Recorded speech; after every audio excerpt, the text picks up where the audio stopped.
All right. How do I look? How do I look? Is my hair out? What do I need to do? So this is my first time doing this, telling my story. I'm ready. I'm ready. Yeah. So welcome to Recovery Story, and I am Jonathan Kelly, aka JonKeL, John to some people, and I will just be answering questions from the room. So whenever y'all ready, room, with the questions. Okay, I'll lead because I'm also your partner. All right, so can you share what it was like living with someone who struggled with addiction? So, if I can think of my earliest memories around drugs, it will probably be around age 7. Oh, Yeah, that's early, right? yeah. Yeah. I mean, most 7-year-olds probably would know what a cigarette is or a beer is. You know what I mean? But at that age, I probably knew more than I should have known. There would be like arguments between my mom and my pop, and it would be so bad that they would call the police. You know, so we got really personal with the police. We got to know their names. Like, how you 7 years old, you know, officer, hey, Officer Brown, good to see you again. Like, how's the children? like, so the police were frequently called to my home because of, you know, the domestic violence, and it was really sparked by the addiction, you know. But I was too young to know what addiction was, but I knew that was not normal. That was not normal for the police to be coming to your house all the time. That actually leads me to my next question. At what point did you realize, like, were you, I guess a better question would be, at what point were you able to realize what addiction was? It was years later, because it was all throughout my family. It wasn't just in my home. So it was at my grandma's house, at my cousin's house, you know what I mean? So you get dropped off, you know, at somebody's house to go hang out with your cousins, and it's happening over there too, you know? So it wasn't until years, I must have been like 14 before I really connected. So dang, like another 7 years later, right? Before I connected what was happening in my house was the same thing happening in other people's homes, and that was not normal. Yeah. When my uncle, man, that was hard, because my uncle used to steal stuff to support his habit or his addiction. So all of my little possessions that I had as a kid, you know, football cards, video games, comic books, anything that was of value, I'd be like, how did you steal this for drugs? This is... So I was really, I was not understanding of addiction. I didn't know that it was a disease, which a lot of us didn't know there was a disease until much later. But because I didn't know it was a disease, I blamed the individuals for, you know, what was happening in our lives. I was like, well, you should have just put them drugs down, and then we'd have lights on in here, you know. But now we know that's not it. How did that affect the different relationships in your life, like with friends? Well, I mean, it kind of did separate some of my friends because they could not fathom, they could not understand what was happening in my house. You know, even friends in the neighborhood, they might be like, hey, were you home the other night? And I'd be like, yeah, I was home, man. What? I didn't see no lights on in your house. Oh, I must have went to sleep early. I must have just went to sleep early, you know. instead of saying like, we ain't got no power. I'm lighting Bro. candles. I'm doing my homework by flashlight. Like, Ooh. yeah. So yeah, it was. But for the friends that were close, it kind of sometimes brought us closer, and that was like support that I needed. Like, you know, I once you confide in somebody and they don't like judge you, oh boy, that's like, whew. All right, that was some support that I know I needed, right? So it can separate your friends or it can bring you closer, you know. But that was my experience. Actually, I was curious to understand how. So, because addiction was in your life, and it sounds like it caused a lot of issues and like domino effect, especially with the fact that like what I'm assuming you're saying is that there were some times where they chose drugs over paying the light bill. Not sometimes. Whew, not sometimes. I said to my father, "Hey, the ice cream truck's outside. Can I get $1 to go buy some ice cream?" And he said that all he had was beer and cigarette money. And that wasn't drugs. I mean, obviously we know that's a drug, but it wasn't the hard drugs that they were calling the police on each other for. But that right there let me know, like, oh, that beer and cigarette must have such control on you that you can't even give your son $1. Oof. Like, and the joy and excitement. The other day, you thought you heard ice cream truck. Yeah. And the joy and excitement that a child can get from that, Yeah. to be diminished by, this is my cigarette money. Like, Yeah. woo. But then I you know, I think I was smarter than I thought, because I didn't feel too sad. Mm-hmm. I just knew that was something of more of a higher priority than me getting some ice cream. So you mentioned that your parents would call the police on each other. So did anyone ever get arrested? Oh yeah, they took turns getting arrested. Oh. You know, so sometimes my mother was the aggressive, and I mean one time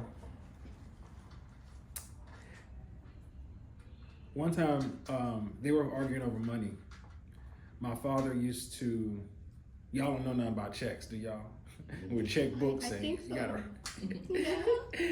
He used to write checks from the back of the checkbook to get money out of the account, so she wouldn't know unless you were following it, because you don't expect to see the check at the end of the book. You know what I mean? So he was doing it from the back of the book.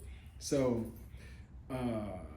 That was you know, with addiction, there's going to be arguments over money, obviously, right? Mm-hmm.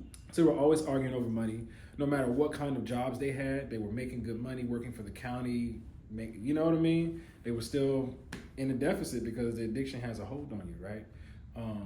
So sometimes my mother would jump on him, like grab a baseball bat, and one time my father barricaded us in his room, right? Mm-hmm. Me and my little brother. And my mother was banging on the door with the bat, bang, you know, repeatedly, right? It was a very scary moment because I didn't know what was, he made it seem like he was protecting us from her. Mm-hmm. So, and I had never felt that kind of fear from her. So I was like, well, really? Protecting? I want to get out of this room. Right. But you're trying to keep me confined, right? Mm-hmm. That night, she did go to jail because he pointed to the proof and was like, look at all these baseball marks all over the door. She needs to go. But later on in life, my mom told me how he would gaslight her, you know, and we didn't know what that was back then, you know what I mean? And there was an age difference, so he was like 11 years older, so he was trying to be controlling and possessive, and she wasn't with that, you know. One time, one time I sent my father to jail Oh wow. because I didn't like seeing my mother go. Mm-hmm. So when the cops was like, and why would the cops even ask a child? I don't even know. When the cops was like, well, who hit who first? I just lied. And I said, he did it. Just so I can keep my mom, you know? Mm-hmm. But then I felt bad. I felt bad about that too, you know? I felt bad the first time I was honest and sent her to jail about what I said and said, yeah, she was banging on the door and she did that and she did. And I was like, oh man, did I just send her? Mm-hmm. So another time I was like, yeah, he did it. Yeah. And he went down. But those was like, you know, they would just keep him for like, I don't know, 24, 48 hours, something like that. And they get out and come back home. And a couple of months later, they doing the same thing again. It was never there was no fix. If you're not trying to fix it, then the cycle's going to continue. How do you think that impacted your mental health? It did. a lot. I experienced depression before I knew what it was. So I knew, you know, I missed 180 days of school. Wow. I know. That's a whole school year. I know it's a whole school year. Oh my god, that is a whole school year. Yeah, I know. But because of depression, I would oftentimes not even go to school. I'm like, nah, I can't go to school like this. I'm just gonna stay home. And when my grandma had custody of me, what is an 80-year-old gonna do, you know? Right. So it was heavy. It was heavy. I chose to isolate myself because I was afraid of being judged. I didn't want nobody to, you know, even though, you know, there was a lot of that happening in the neighborhood, you know. My mama wasn't the only one with a rap sheet. You know what I mean? But it made me afraid to open up, so I never really talked like to friends about what I was going through. Yeah.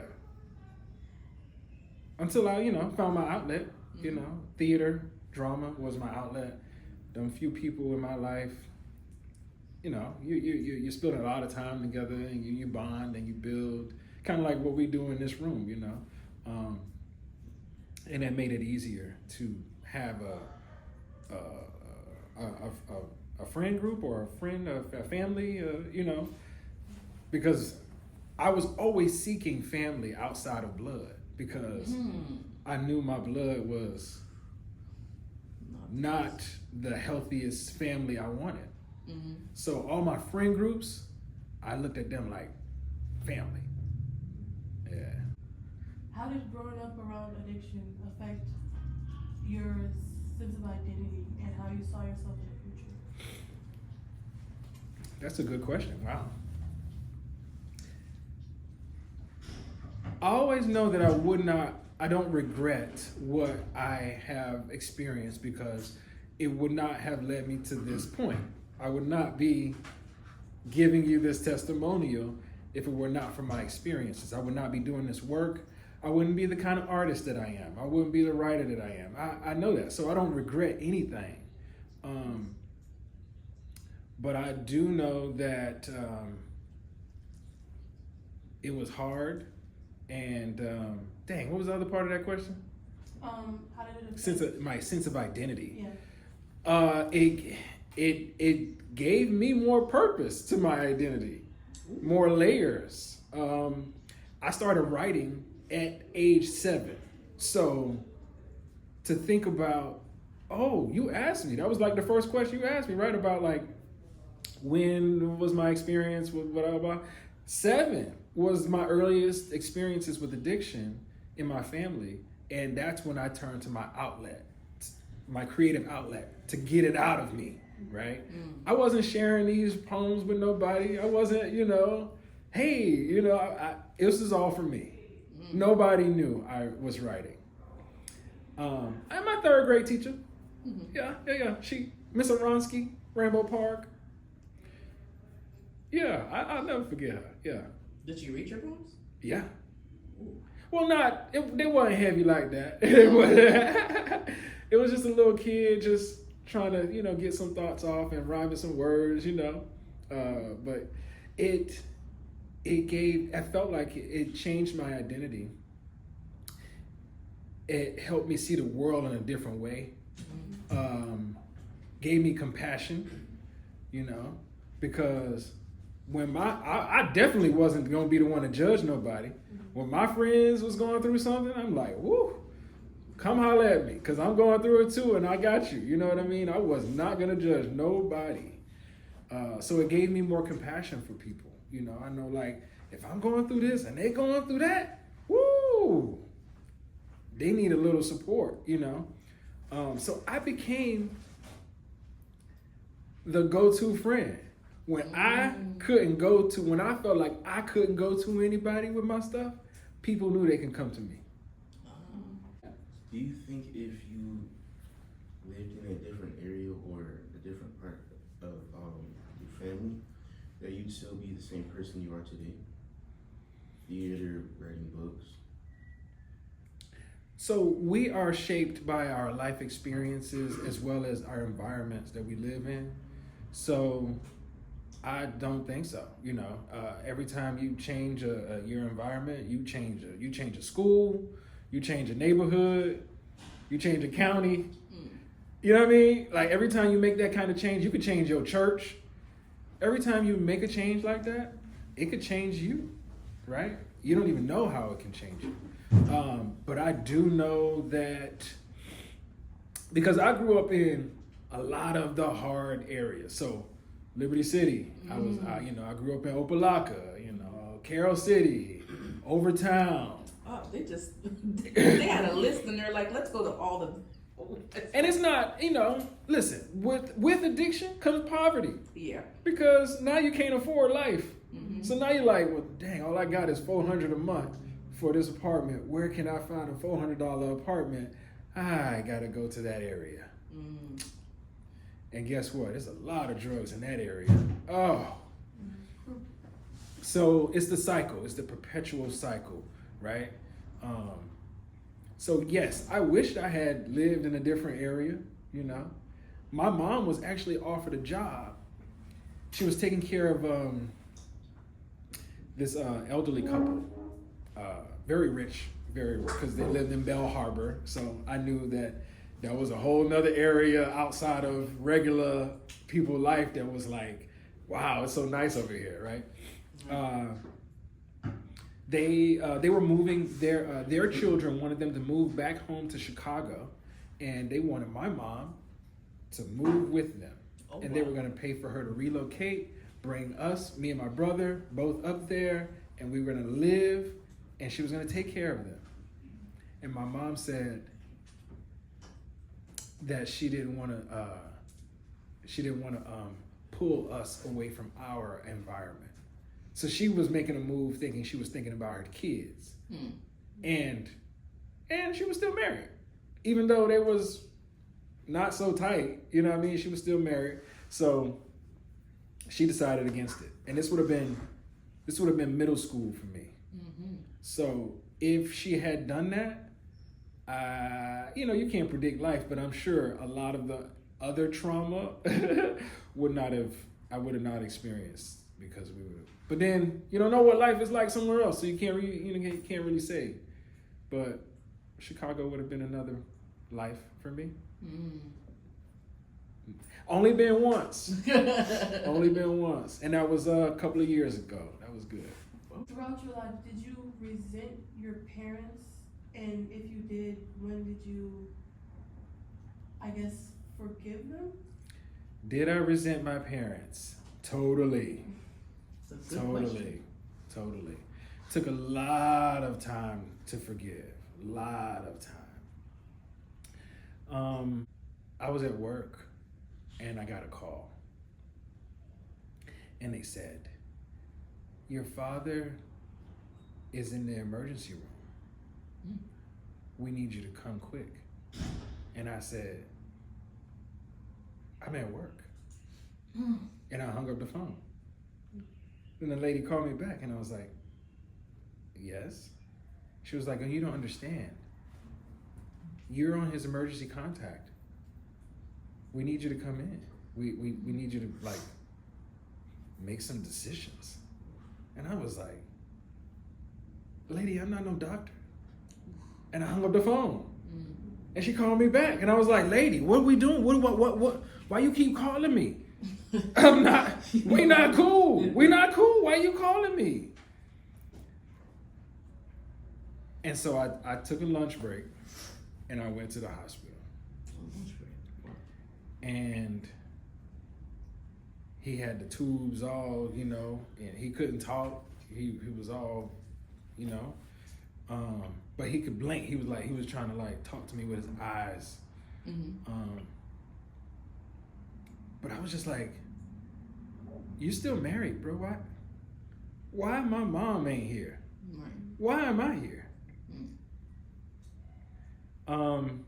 Supposedly, he was a long time. Oh, well, I already told you about the cigarettes. So he was a long-term cigarette smoker, and he was also smoking crack. So I think he had some kind of lung puncture, and his lungs failed. So that's why they had him on machines and all that, and then it was like, you need to make the decision. And I was like, what decision? What? To pull the plug? I was like, why y'all calling? Why? I was not ready. I was not prepared to have to make them kind of calls. And I thought that, you know, wouldn't you want somebody like closer to you to make them kind of decisions, them kind of life decisions? Like, but then I was like, did he think did he held me in this light of like I would look out for him. So that got me to look at him differently. So he passed though, without me having to make any decisions. It just happened.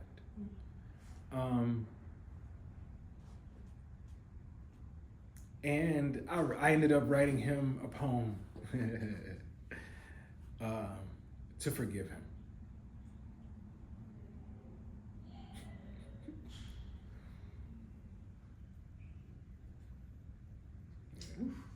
So my question is then, so if you were surrounded by addiction that bad everywhere you turned, and like at cousin's house, at your house, what stopped you from going down that path? I was scared. Oh boy, I was scared. I was like, man, if drugs do that to them, why I want to put that in my body? I'm scared. I'm scared. Why would I? Like you could see like it's poison. You know, it's poison. Like, you know, you could see the person's body just deteriorating, you know? And like my mom used to be like, cause my mom, you know, like I said, it gave me compassion for others, right? My mom used to be like, oh, I went to school with that person, with so-and-so. And I'd be like, but they look like 20 years older than you. Oh. You went to school with them? And I knew like drugs could have a real negative effect, not just like, you know, what I was experiencing in my home. I was like, man, some people are like really, really bad on it. You know what I mean? Like, woo. So, dang. What was the question? That was yeah. Well, that question was like, what kept you from addiction? I was scared. I was so scared. You know, I was 15, right? The first time, I think I was about 15, and I was with my friend, and he was hanging with some older crowd. They were grown. I don't know why.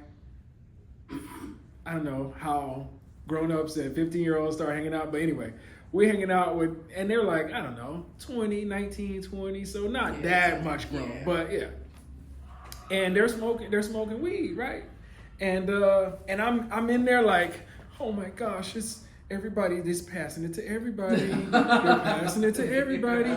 Oh no, when it gets to me, what am I gonna do? What am I gonna do? I can't just leave, right? What am I gonna do? So when it gets to me, I hold it and I'm like,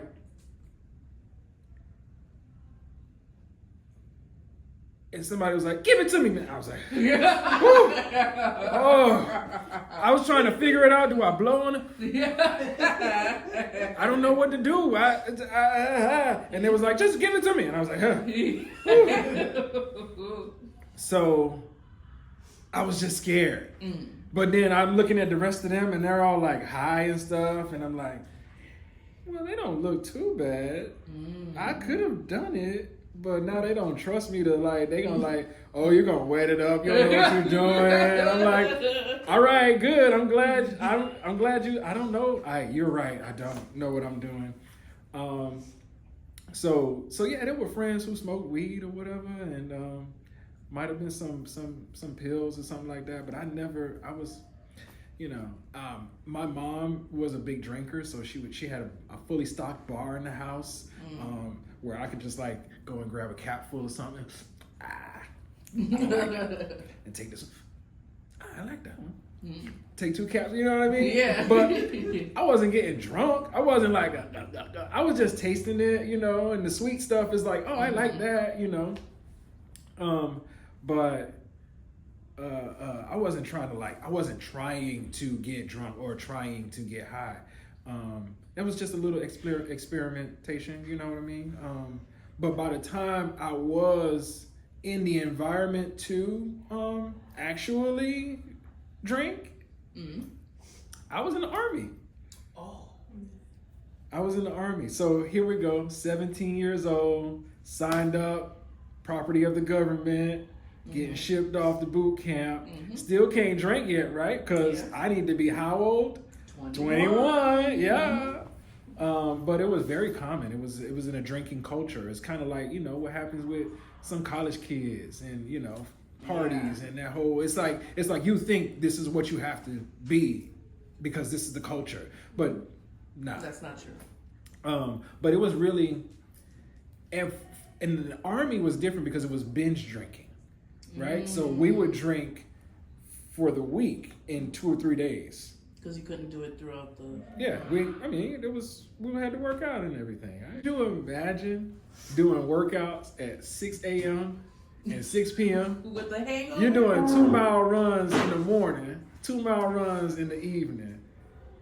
You can't do that and still be drinking, but some people were. Yeah. Some people were. And the tobacco was a big thing, right? So they were doing the chewing tobacco and yeah. So so I started drinking just because I was hanging around.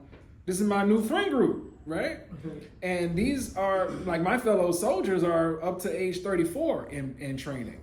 So you got a 17-year-old hanging out with 20 to 34-year-olds. Yeah, right. And so it was very common. It was very common. But I did used to blackout drink. Because I was too young. I didn't know my limits, you know. We weren't mixing drinks. We weren't measuring, taking shots. We were just out of the bottle. Yeah. And I imagine one of those old men handed you that bottle like, here, oh, yeah. Oh, yeah. And then I was drinking all kind of different stuff, right? So it would be like these guys from Texas that I just met was like, hey, you want to try tequila? Oh, okay. And these guys from New York, they was like, hey, we drinking this over here. All right. And so so you're mixing too. Oh man. Oh no, it is not good at all. Not good at all.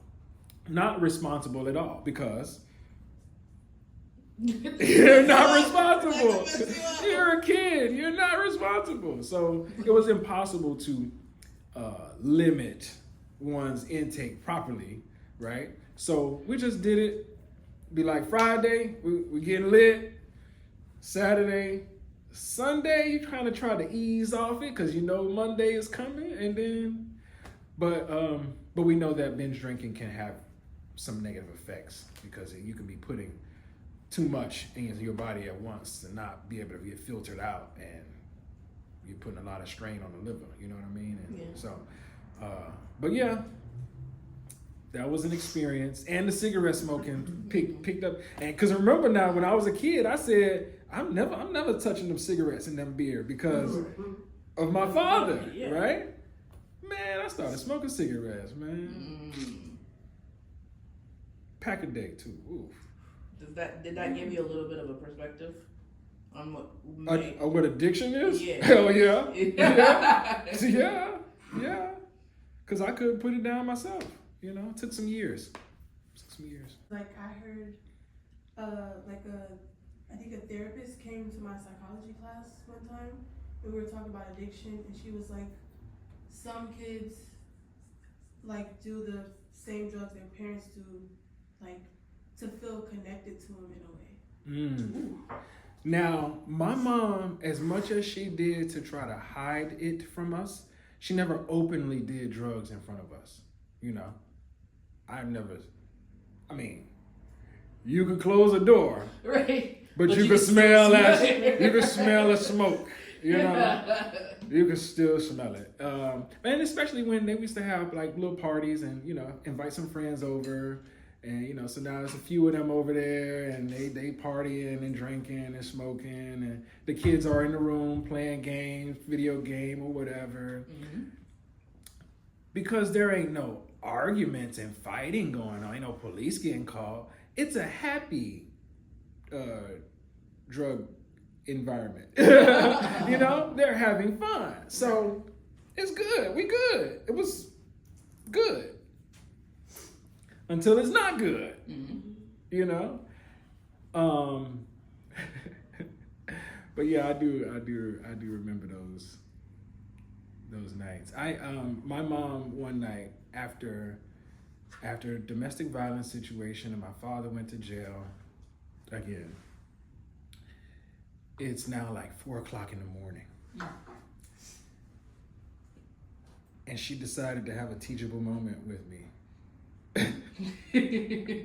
She pulls out this shoebox. The memory box. Full of drugs. I thought it was gonna be the pictures, the memory box. No, we're not about to open up a photo album. This was you when you were 3.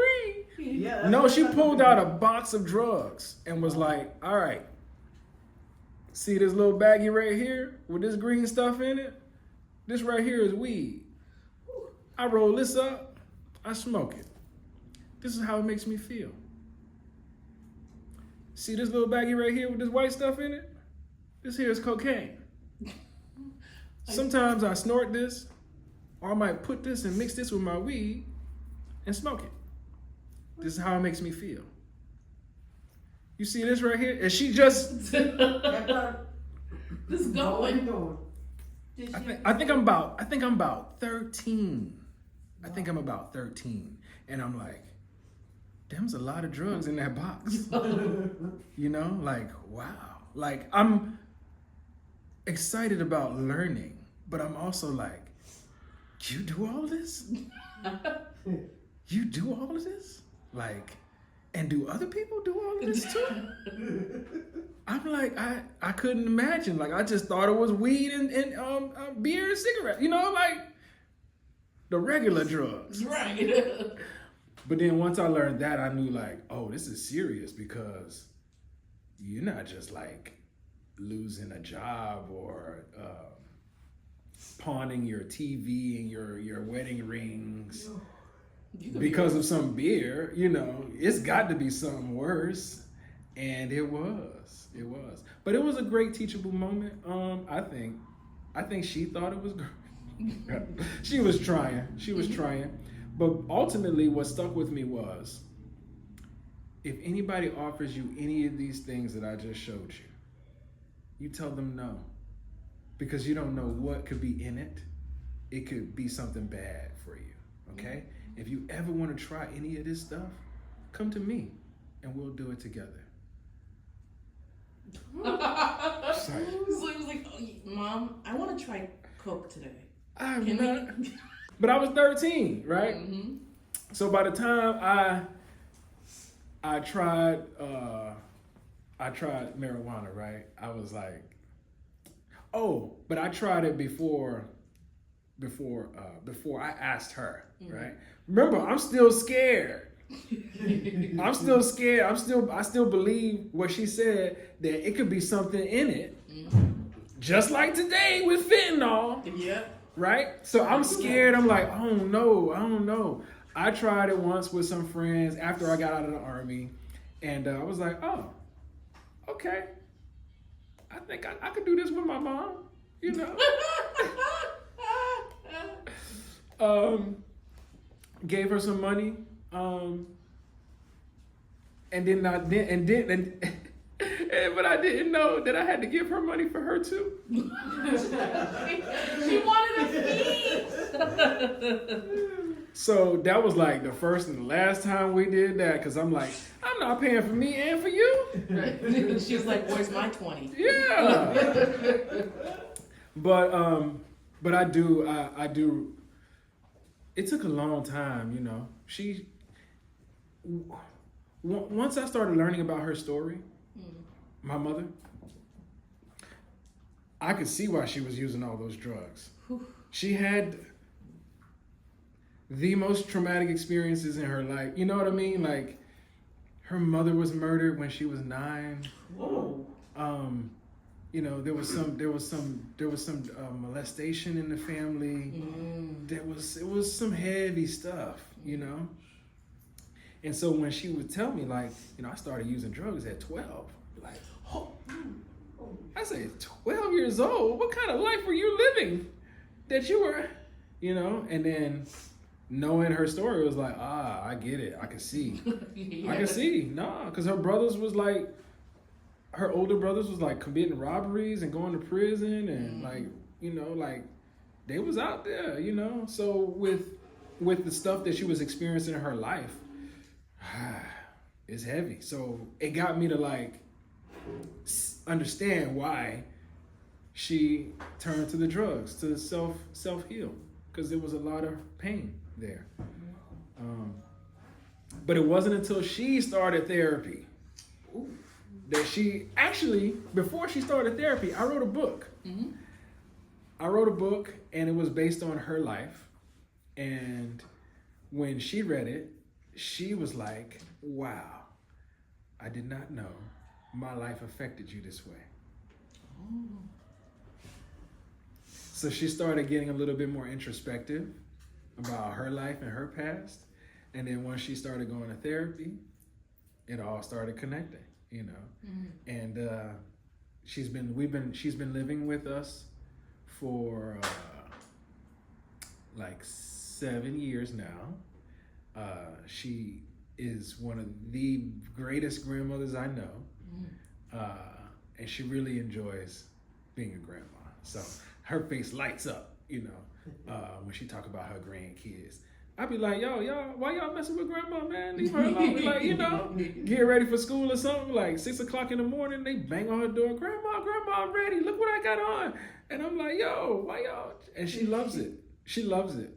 So it was a cycle that I didn't expect for it to come back around like this. What advice would you give somebody who was in that, growing up through life with addiction? I say be patient, because diseases aren't just cured with a shot. You know, it's not that kind of thing where there is a cure. You're just gonna, and then addiction's gone. It's, you know, you're done. So it really takes some patience. The person really has to want it for themselves. They can't want it for their kids. You know, they have to want it for themselves first, and then they can start to, you know, make some changes. I would also tell, you know, somebody not to blame themselves, because that could be an easy thing to do. They'd be like, well, maybe it was me. Maybe I got bad grades, or maybe she had these kids and she can't afford them, and that's why, you know. Listen, it's not no young person's fault. It's nobody's, it's the world we live in. It's it's the world's fault. Yeah. You know what I mean? Because where these drugs come from, All right. Anyway, yeah. So patience. Patience. Man, one time my uncle used to go out on binges. So he used to go, and he would think that would be forgiveness. Like, yeah, I stole your stuff, but I've been gone for a few days. Like So that was a long time ago. That was 3 days ago. Like, let's move past this. Yeah, that's how. Wow. Yeah. So he would do that. But I remember one day after he took the. Are you on the phone in my interview? I remember one time after a few day binge that my uncle had been on, where this time he stole the rest of anything that I had value, like Baseball cards. Nintendo, everything, every CDs, whatever I had, because I had a job. I was bagging groceries at Winn-Dixie. I was doing my thing. I had a beeper, right? I had to start sleeping with my possessions on me, on my body, in my pockets, in my underwear, and so he comes back after 3 or 4 days being gone, and both me and my mom were like waiting for him, because his pattern. we need to talk. My mom got I don't know if she had, because she like a baseball bat. Yeah. So I don't know if she got the bat or the hammer. She got one of them, right? I had a butcher knife. Oh. Right? And I'm afraid of blood, so I don't even know why I got this knife in my hand. That's crazy.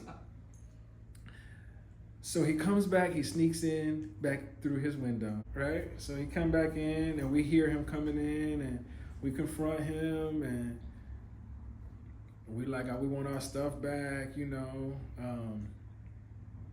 and then he's like, y'all want to kill me? I'm already dying. Oh. I got AIDS. I was like, what? What? How dare you take my rage? Right. And make me care? What? But instantly, the rage was gone. I was like, dang. Wow. But yeah, he was an intravenous drug user. So sharing needles and whatnot got him infected. Oh, that's crazy. So, but yeah, I remember that. I had my knife. My mama had and we was just, and then what? That was the first we ever heard of that that he was infected, and then I was working later on. I was working as an HIV counselor. That's why I say I don't regret my life, because my life led me into the places I needed to be to help others. You know what I mean? So I'm in this HIV getting an update. I was working as a counselor, and I was contemplating, like, man, I could be getting more money. Like, this ain't no money, social services don't pay like that. I could be like getting some money. Like, I don't want to do this anymore. And then I got the phone call that said he just died while I was in the training. So I was like, okay, I guess I'm still supposed to be doing this. Yeah. I didn't even have to ask a lot of these questions. You answered a lot of them, actually. Good on you. And I only cried a little bit. Yeah, only cried once. Will you ever tell your children what you've been through? Yeah. Yeah. And I've been really working on transparency, as doing the work that we do. sharing your story, sharing your testimony, it definitely can empower somebody and help them, right? But I can't wait to tell these stories to my kids. I cannot wait. There's something that comes from this kind of upbringing, resilience, you know? And it's like, okay, if I want my kids to like possess some of that, what do I drop them off in the hood or something? Like, how do I, you know? But no, I obviously, we talked about this before. There's two ways that you can learn: vicariously through somebody else or through your own experiences, right? So they can learn through my experiences. And I can't wait to share these stories. Boy, they're going to be so embarrassed. Yeah. You know, no. I feel like the grandma's gonna be embarrassed. Like My grandma? I mean, no, your mom. My mom. No. And you know what? We still today share stories a lot.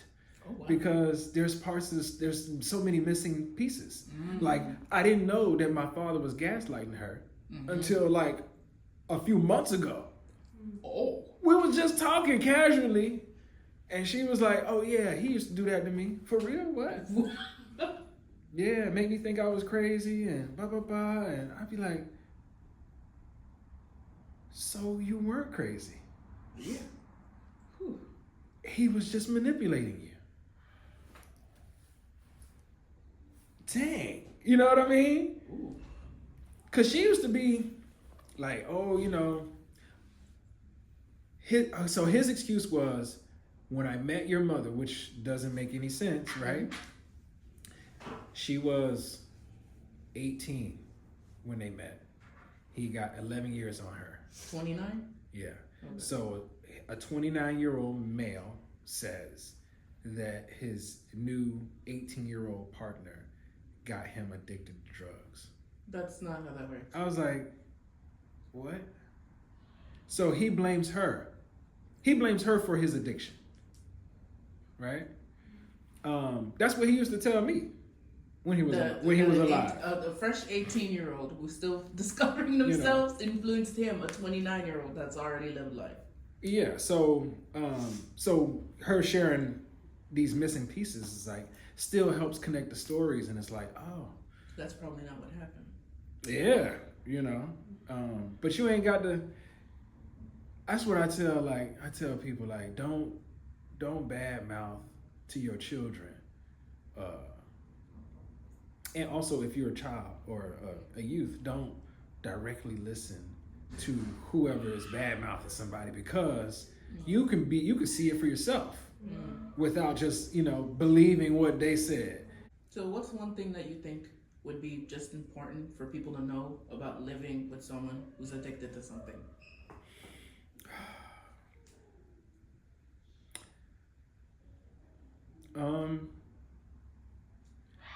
To know that it's not normal, right? To know that it's not their fault.